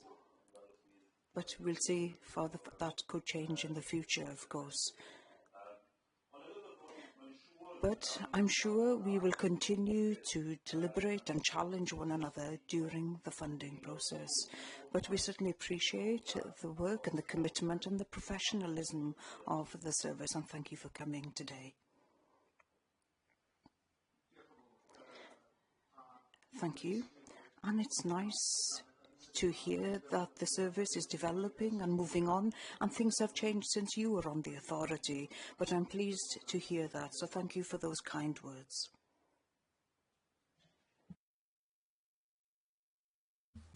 And over to the leader, please. Thank you. Thank you, Mr Mayor. I was going to say I'll try not to repeat what the previous speakers have said, but as I didn't hear half of Councillor Llewellyn's, I may have to, but no, thank you very much. Can I just thank Roger, Sarah and Councillor Gwynfor. I know you haven't, as Chair, spoke today, but I know the work you do in the Fire Authority, for the informative and engaging presentation on behalf of Mid and West Wales Fire Authority. It's important, Roger, that we have insight and engaging presentation from yourselves. It's truly appreciated, I'm sure, this afternoon by us all. I mean, members made a lot of good questions, good points, and thank you for the responses you've had. Sharing the valuable information is just as important, so we get a better understanding of the service, and we look forward to a continued strong partnership, collaborative work and practices with you and your team. I also fully appreciate the honesty of you highlighting the organisation's failings, but recognising this and putting actions into place where both Mid and West Wales Fire Rescue Services and North Wales have introduced independent reviews. So welcome that as well. I think we also recognise the difficulties that you and your colleagues are facing with such challenging budgets that you've highlighted this afternoon, especially with the NI situation, because Councillor Noyle, I was going to ask very similar to him. Mark Drayford, I think in your opening you were saying that he had promised you this money, so I was going to reiterate that, because I hung on that word and I got excited. So, but as an organisation, you are very credible as an emergency service, keeping us all safe in our communities across the sector of your work. It's regularly said that we cannot put a price on life. That's absolutely true, isn't it? Funding has to be found to deliver and protect your services as well as our own so you continue to work at the highest level. Lobbying both UK and Welsh governments is essential, and we continue to do this as far as all our services are concerned. And it's also lovely to hear that the Welsh Government you mentioned are listening to you. I wish they'd listen to us a little bit more, but I think we can recognise that. I have confidence that the work you have previously carried out, that the work you are continuing to do, and the work you'll do going forward, will keep all our residents, businesses and communities safe. Diolch yn fawr. Thank you very much. Thank you. Thank you, Mr Mayor. Thank you, Leader. And I'll just finish off, Roger and the team. Thank you very much. There's not one single member on this authority that don't support and thank you for what you do for us all with the fire service. As I said earlier, you're not just a fire service anymore. And I'd like members just to consider this. The fire service covers Coldy Island. So once you've got challenges on road networks, they got the sea to challenge to cover Coldy Island and the monks that live there. Give that a thought, the logistics about that. But I'm grateful for you being here today. As I say, I know that Councillor Gwynfor Thomas got a 3-hour journey to get back home this afternoon. 6 hours on the road to come here today. I appreciate that, Gwynfor. Good friend of mine on the authority. I can see no further questions, so that leaves me just to thank you for attending to present to Council today on behalf of us all. You are, of course, welcome to stay. I suspect, Gwynfor, you might take that invitation, given the 3-hour run home. But by all means, you can stay for the remainder of the meeting, but please feel free to go, and I look forward to see you in the distant future. If I don't see you before the Christmas, have a lovely Christmas, all of you, and wish our Council's gratitude to the authority and a Merry Christmas to all the staff. Thanks very much.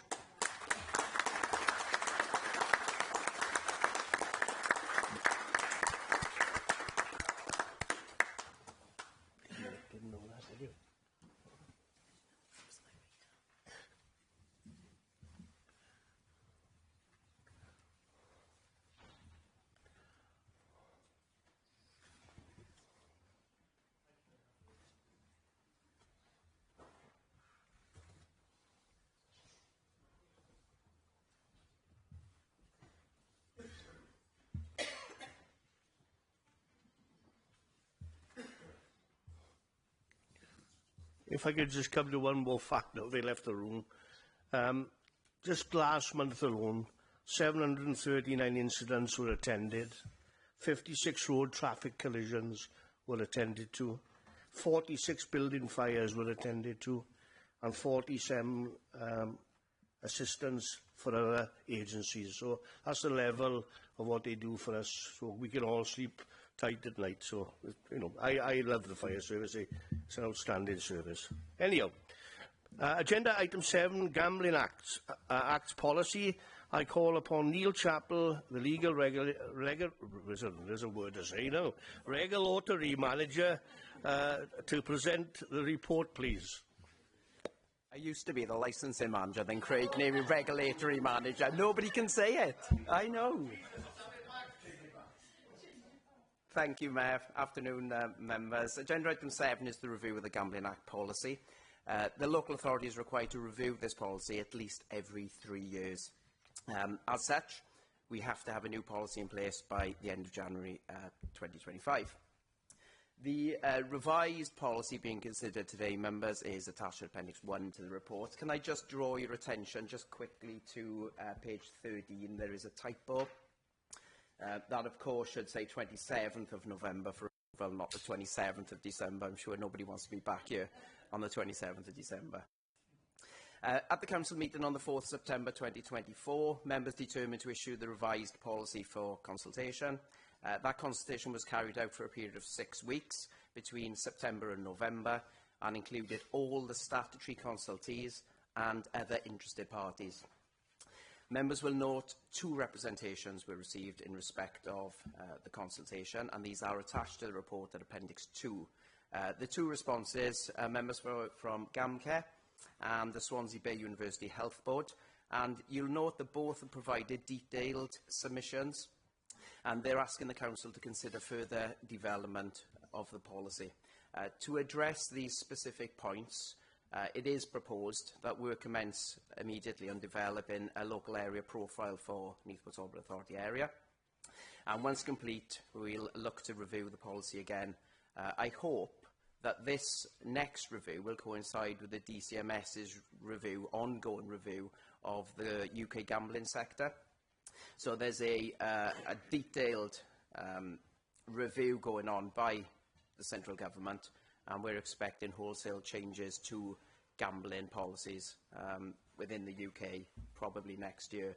So local authorities are being advised at this time by the Gambling Commission to make minor changes to their policies, but then address the changes that will come.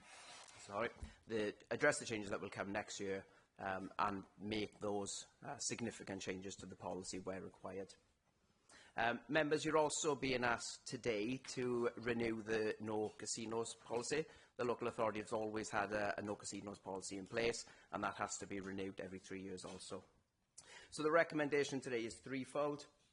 It's on page 10 of the report. So members approve the revised gambling policy set out in Appendix 1 of the report, that members re-adopt the no casino policy, and that members note the ongoing work proposed in developing a local area profile, and note that this work will also be considered by the Licensing and Gambling Acts Committee. Thank you, Mayor. Thank you, Neil. That's very kind of you. Members, are there any questions or comments? Please raise your hand or indicate via the chat function, and I will call upon you in turn.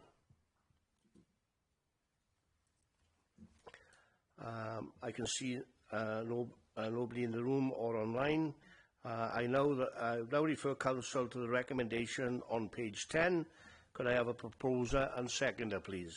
Happy to propose, Mr. Mayor. Thank you, Leader. Happy to see you. Pleased to support. Thank you, Deputy Leader. If there is anyone who wishes to abstain from the vote, please raise your hand. Can you see no abstentions, Mr. Mayor? Council, if you do not indicate to the contrary by raising your hand, it will be assumed that you are in favour of the recommendation. I can see no indications to the contrary, Mr. Mayor. Therefore, that recommendation has been approved. Thank you, Stacey. I would just like to add that, of course, Port Talbot, Mr. Chaplin, you might not have known this because you're a younger man, Port Talbot was the first town in Wales to have a casino back in the early 60s. I can't remember it myself, but there are members in the room that would. Dennis Keogh would, because he's a sharp gambler. Fair play to him.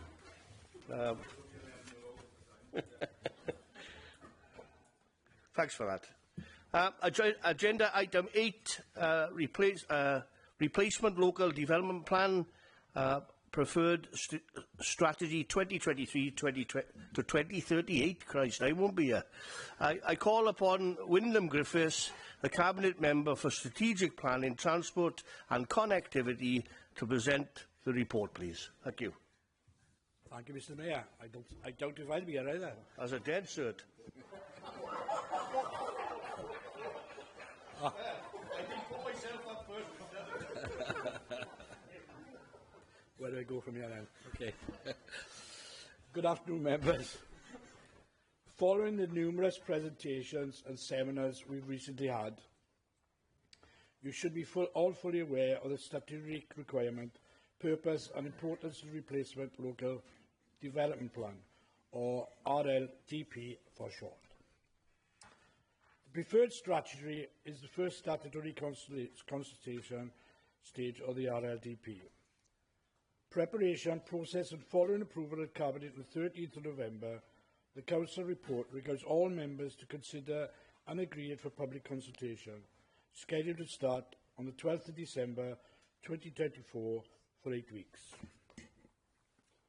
The preferred strategy outlines a strategic framework for land use and development over the 15-year plan period from 2023 to 2038. It sets out the key issues for the plan to address, establishes a vision and objectives, identifies the preferred level of growth in Neath Talbot over the 15-year period in terms of population, housing, jobs and employment land. It identifies the spatial distribution of this growth, identifies the strategic policy framework and identifies the key sites to help them deliver the plan's aspirations. Our current LDP expires at the end of 2026, so it is essential that we meet the tight timescales set out with the RLDP delivery agreement to ensure we have a replacement plan for determining planning applications. Wales operates within a plan-led planning system. Therefore, if we don't have a plan, we have a problem. We will have to rely on Welsh Government's plan, Future Wales. We will experience speculative development outside settlement limits and more planning appeals. We also want to avoid the situation that Wrexham Council found themselves in recently. I must stress to members that this is not the final version of the plan. It is a consultation on a strategy. We are simply seeking the public stakeholders' views on the proposals. Lana has asked me to stress that she, along with her team, would gladly meet with members individually or as a group to discuss any issues that they have leading up to the deposit plan, which is scheduled for consultation in December next year. And I know that quite a few of members have already spoken to Lana and her team, and that's the way forward. I think it's all about consultation, and we as a body should be consulting it as well, not leaving it to the public out there. I wish to thank Kerry, Lana, Rachel and the LDP team for their hard work and continued efforts to get us to this stage. As you know, it has not been easy, and in addition to the preferred strategy document, there are 30 evidence-based documents supporting the contents of the plan. So, members, this is a very important document for the authority, and I therefore ask members of the Council to approve the preferred strategy and associated documents for public consultation. Thank you. Thank you, Councillor Griffiths. Members, are there any questions or comments? Please raise your hand or indicate via the chat function, and I will call upon you in turn. Councillor Patterson, please. Thank you, Mr. Mayor. I have taken up the opportunity to go in to see senior planners, as I did have, and I still do have, concerns about the preferred strategy. They have listened to me at length. I'm sorry, but I did go on a bit. And I'm happy today to vote to go out to consultation on the understanding that I do not believe things are settled, and we need to keep a close eye on things that we as a council cannot control, which is the partnership working, where we rely on others. There is in no way criticism of our planners, but because we rely so heavily on outside agencies, I think there needs to be some dialogue with them in order for us to be sure that when the LDP is approved, we can deliver. Thank you. Councillor Wyndham. Thank you, Councillor Patterson. I have spoken with the planners. I have spoken to Mrs Bynan and her team, and I can assure you that they're already on the case where your expectations, or where the expectations are required. Okay? Thank you. Online, Councillor Reynolds. Thank you, Mr. Mayor. I wanted to make 2 points and ask, make 2 queries about this. I am happy for this to go out to public consultation. I fully understand our need to have an approved plan. It is till 38, and that bothers me, given that I think there are some real issues with it. My first point is about the public consultation. This document is extremely difficult to tackle. It's complex. It's, trying to find your way through with the multiple bits and pieces of it has been a nightmare prior to this meeting.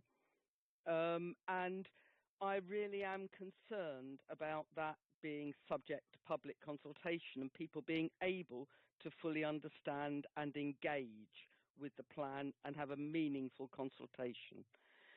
The second point is related to page 91 on our documents in front of us, which is under Valley's impact. I don't see within the plan as it currently exists, and would hope this is remedied going forward, really positive evidence that it will have a positive Valley's impact. I really can't see that, and I think there are some real concerns for our valleys with the policy direction going forward in relation to being able to regenerate and improve their position. Without the ability to develop and improve, our valleys will increasingly become impoverished.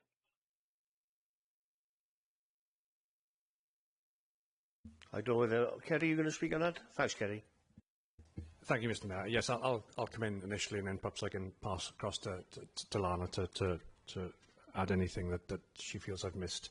In terms of the first point, Councillor Reynolds, the preferred strategy, as the report references, is very much the tip of the iceberg. I mean, it is quite an extensive document, and as the Cabinet member indicated, it is supported with a significant number of background and what are very technical documents. The team have recognised this, and they have produced a so-called easy read version of the preferred strategy, and I know the team have put in a lot of effort in terms of what goes out into the public domain, because it does need to be accessible. Obviously, we will be engaging a raft of informed stakeholders, but ultimately it's a public document as well, and the public need to be able to sort of access it and digest the information contained therein. So the team have recognised that, and as I say, an easy read version has been produced. As far as the references made to the Valley's sort of community impacts, I think I might have mentioned to members before that, and as the Cabinet members said, this document at this stage, it's the first formal stage of the process. At this stage, we're looking at the overarching strategic elements of what will be the plan going forward. It'll look at the key issues, what the evidence base is telling us that we need to address. It'll look at the vision, where do we want to be at the end of the plan period in 2038. And it obviously covers the important elements of the level of growth, and indeed the spatial distribution of that growth. We've had many debates over the years in terms of sort of the strategy and where growth should be concentrated. I think it's important to mention to members at this stage that members will be aware that there is now a national development plan in place which identifies the coastal corridor as part of the national growth area within the Swansea, Port Talbot, Llanelli area.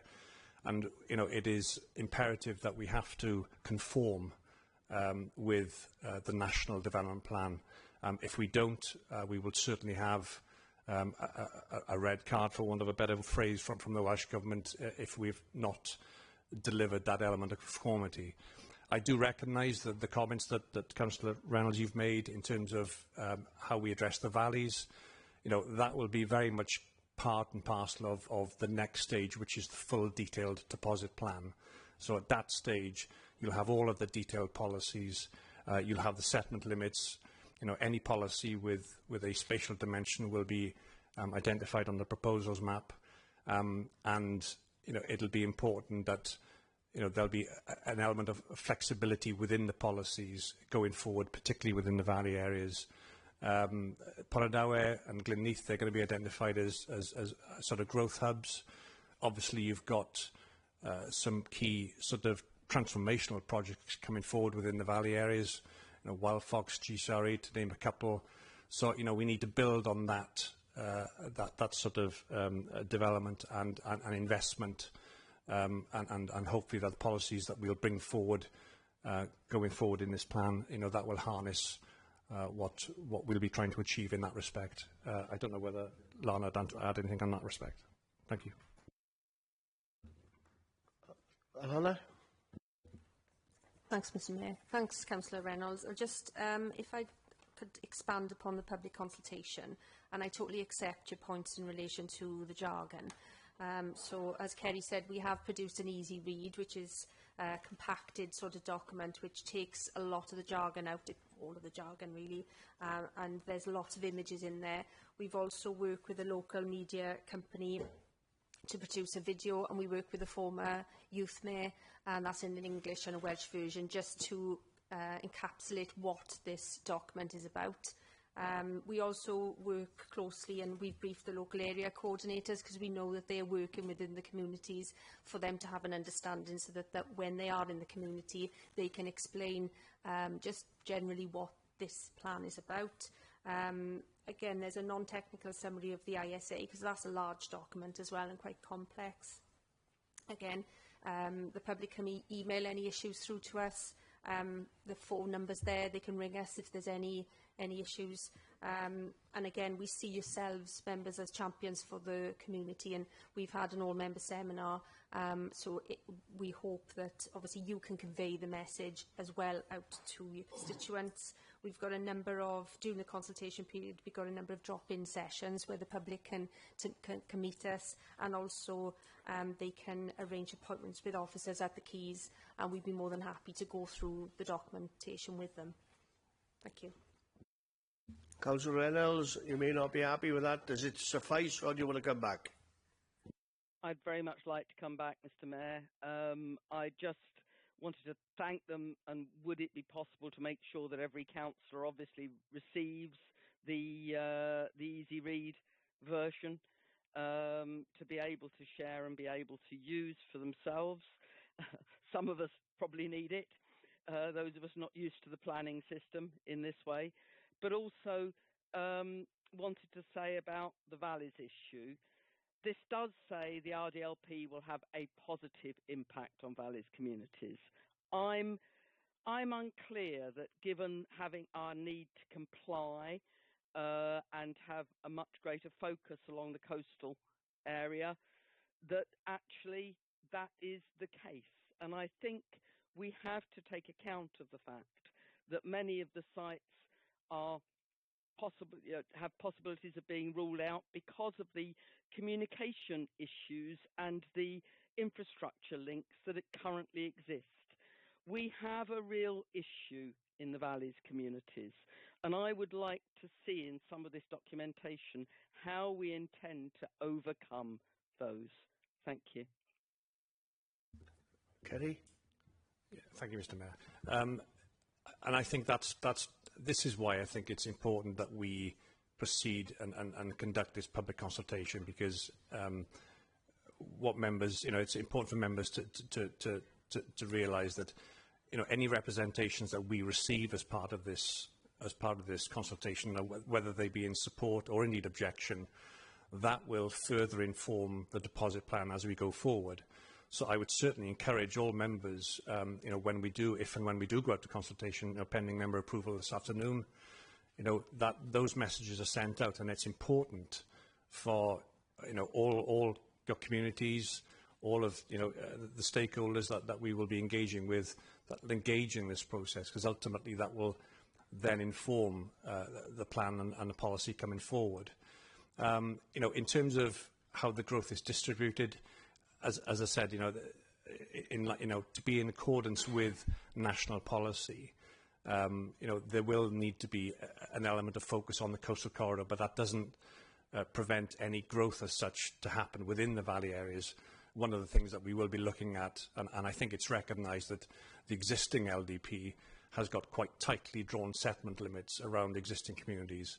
One of the things the team are looking at the moment is how many opportunities we've got to potentially expand those settlements. Not to allocate sort of huge swathes of land, because ultimately we wouldn't be able to improve deliverability in that respect. But clearly there are opportunities to relax the settlement limits in appropriate areas, so that we can allow that organic growth of those valley communities as we see them today. Thank you, Mr. Mayor. Thank you, Kerry. Councillor Woodford, please. Thank you, Mr. Mayor. I'm quite sure that members and officers will know that during the member seminar, I had some serious concerns regarding the infrastructure and logistics of the key site in my own ward. However, I would like to thank Kerry for his response, and I'd like to especially thank Lana and Rachel, for setting up a meeting with me where they answered most of my questions and assured me as a member that I would be informed of any changes and any studies that were going on and what the results were of those. So I'd like to thank them for that. And I feel a lot more confident after that meeting that we can have good communication between us and sort things out. Thank you, Councillor Wolford. Councillor Sean Percy online. Diolch, Mr Mayor, thank you. A brief question and a statement from me, really. You know, I'm happy to support this going out to consultation at this stage. You know, members and officers will know from the seminars I've expressed some concerns in this plan in its current form, and you know, they mainly relate to sustainability. And I think we all need to, you know, really remember and reflect on the importance of getting this right, given how much of a long-term plan this is. This is about making sure that future development is appropriate, a good places to live. You know, we've got a lot of responsibility to get this plan right, and I think, you know, lots of members and officers are feeling the weight of that, to be honest. So yeah, I've got some concerns around the sustainability elements, and my question is to officers, in terms of the sustainability assessment criteria that's been set out in the report, is that currently fixed, or is that in itself still open to be changed and modified? Because that would be something that I'd be quite interested in looking at in a bit more detail, just to ensure that when we are prioritising sites for development, that we've fully captured the significant you know, weight of policy and guidance that is floating around us on sustainability, to make sure that we really get that right. Yeah, thank you. Lana, please. Thank you, Mr Mayor. Thanks, Councillor Percy. Yeah, in relation to the integrated sustainability appraisal, and also in relation to the candidate sites assessment with the ISA, I believe there's 63 criteria that's been used to assess the sites. There's no score put on them, but there's almost like a traffic light system. So the criteria as such won't change, but obviously the responses could, and they're likely to. Bearing in mind there'll be more evidence coming through, more studies undertaken. So then the sustainability of these sites could potentially change between now and the lead up to the deposit plan. Sean, happy? Yeah, yes, Mr Mayor, just add that I will be taking up the opportunity, as our current members suggested, to speak with plan officers in some more detail around this plan, and I'm sure lots of my colleagues will be doing the same as well. So, thank you. Thank you, Sean. Councillor Rob Jones online. Thank you, Mr Mayor. For some of us, this is the second time that we are going through the LDP process, and it hasn't changed that much on this occasion from when we previously did this, which I think was around about 2015. The only thing that I can say to members, as I was the chair of planning at that time, this is probably one of the most important documents that you can get involved in your life within the council, because the decisions to adopt the LDP will plan to 2038 where houses will be built, where employment zones will be built, etc., etc. You often hear the UK government talk about growth. This will form part of the local authorities' growth going forward, where we've got new schools, etc. And one of the things that I learned from the last time that we did this was, in fact, study the appendixes on the document, particularly Appendix 6, which has 3 parts to it. when the papers were published, I looked at these documentation and I found areas that had come forward as candidate sites put forward by people I have grave concerns about, and in my mind, they're not feasible, they're not deliverable. I'm talking of farms that are in the middle of nowhere with no sustainability whatsoever. And this is the thing that will be shaken out by officers. But we can't just leave the comms department to advertise that we've got a public consultation. It's incumbent on every member, by any means at their disposal, whether they've got their own social media sites, whether they've got newsletters, to try and get as many people engaged in this process as possible. Because once the plan is adopted, when someone comes along and wants to build a factory, the community will say, I don't know anything about that. Or they want to put a new housing estate up. I object to that because I didn't know about it. We have to take responsibility as community champions to make sure that our communities are aware of this public consultation. We cannot devolve that responsibility and say, well, it was a public consultation, if we are not part of it. I would seriously encourage every single member to look at the appendix, look at what's being planned in your area and the candidate sites, speak to the planning officers in relation to the LDP if you have any concerns at all. Councillor Bob Wolford has highlighted how they can alleviate some issues and worries. It still doesn't mean that you may agree with that individual, but at least it'll give you more of an informed decision when it comes in about 18 months' time, when as a council we will make the final decisions. So I will be supporting the public consultation, but I implore members to get really involved with this. It will set the structure going forward for the council up until 2038. Thank you, Mr. Mayor. Thank you, Councillor Jones. Is nobody else wanting to come in? Oh, sorry, will they come back? Councillor Griffiths, thank you. Yes, thank you, Mr. Mayor. I'd just like to reiterate what Councillor Jones has just said, that we have an obligation as members to get this message out to our populace, because it is an important decision. It's for a long time, and we are elected to serve our communities, and this is one way we can do it, by getting this message out to them, so everybody's in the consultation. Thank you, Mr. Mayor. Thank you, Councillor Griffiths. As all speakers have said, this is the first phase of many processes that this complex plan will take, and we're just voting on today to go out to the general public, which is important for us. So I now refer Council to the recommendations on page 92. Could I have a proposer and seconder, please? I'm happy to propose, Mr. Mayor. And I'm happy to second, Mr. Mayor. Thank you both. If there is anyone who wishes to abstain from the vote, please raise your hand. I can see no abstentions, Mr. Mayor. Thank you, Stacey. Council, if you do not indicate to the contrary by raising your hand, it will be assumed that you are in favour of the recommendations. I can see no indications to the contrary, Mr. Mayor. Therefore, those recommendations have been approved. Thank you. Thank you, Stacey. Agenda item 9, notice of motion under section 10. I have received none. Agenda item 10, questions from members with notice under Rule 9.2 of the Council's procedure rules. I have received one. Can I invite Councillor Stephanie Grimshaw to address Council, please?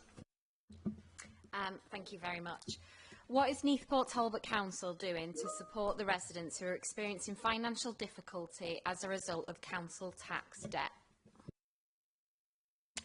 Thank you, Councillor Grimshaw. I invite the Cabinet Member for Finance, Performance and Social Justice, Councillor Simon Noyle, to respond, please. Councillor Noyle. Thank you, Mr. Mayor. A simple answer to your question, Councillor Grimshaw, is a lot, in my opinion, I think. Grateful for your question, because I did think a lot of the members were aware of the support that's available to residents who are experiencing financial difficulties. We did pick it up in the community engagement consultation events that we carried out recently. There were some comments on that at the various sessions that we did. I know you were on the online one, but you didn't join. But yeah, so I'll pick up some of the things that are relevant there. Our team, led by Anne Hinder, will firstly check whether the taxpayer qualifies for any discount or exemption based on their specific circumstances. There are in fact over 30 separate discounts and or exemptions that are put in place, including but not limited to single person discount, disabled reduction, student exemption and exemptions due to unoccupied or unfurnished properties. Information on all of these are available on our council website. And in addition to any reductions, there is also the Council Tax Support Scheme, or tax benefit, as it's also known. This is the means-tested reduction based on specific circumstances, and this council supports 15,300 taxpayers via this scheme. Just over 12,000 pay no council tax whatsoever, and the remaining pay only part. We always offer support and signposting to other agencies that we can help with any form of debt. Our fantastic welfare rights team are referred to at times to ensure that the resident claims all of the benefits that they are entitled to. Our team are able to offer and often set up payment plans to help discharge any arrears that these processes and procedures in place, highlighting the help that we can offer. We also use an income expenditure form sometimes to determine the exact position of any taxpayer when negotiating any payments with them. Often this can lead to us offering other advice on other debts, such as utilities payments. Other than the 10 monthly instalments, we can also help by moving to a 12 monthly payment system, and on occasions we can offer weekly, fortnightly or calendar month payments in order to assist wherever possible. Our team will send out notices in the post, and as an additional step to helping the taxpayer to engage with us to discuss any specific issues they may have. Over the period of this administration, the last 2.5 years, we've also started to send out some text alerts to advise residents of any missed payments, where of course they've signed up to any text alert services, allowing the customer to have any additional time to contact us to discuss any issues they may have. Lastly, I'd just like to highlight that perhaps the main consideration of this council is that we want the resident to engage with us as soon as is practically possible where they have any form of financial difficulty, specifically with the council tax, and there is usually an intervention that we can help them with in most circumstances. So thank you very much for your question. I hope that helps. Councillor Grimshaw, have you got a supplementary question? I have, if that's okay. Thank you so much, and certainly through the research I've done in preparation for this question, I saw that the council officers do, work really hard to make sure that everything they do is in a positive way. However, that being said, given that 4,492 residents in Neath, Talbot so far in the current financial year have been billed for the whole year due to a missed council tax payment, we know that council tax debt is a problem. Debt collection agencies are legally bound to act responsibly, ensuring that they do not demand unreasonable payments, such as asking for the whole debt in one go, and have to agree payment plans and income expenditure allowances. I am concerned to learn that councils across the UK do not have the same legal obligation to debtors. There is a disparity in the legal responsibility for external debt collection agencies in the way that they pursue their debt and the way that council tax debt is pursued. I am pleased to hear that the council does take steps to ensure that debt collection is done in a responsible way. However, there's no legal obligation at the moment to do that. Do you agree? And following this, I'm going to be starting a campaign across Wales on this, that the legal responsibility should also extend to council tax debt. Councillor Noyle? Thank you. I'll perhaps have reserve judgment on whether I agree or not until I've seen all the information. Clearly, there are over 70,000 taxpayers in Neath Talbot, and the 4,492 that you referenced there.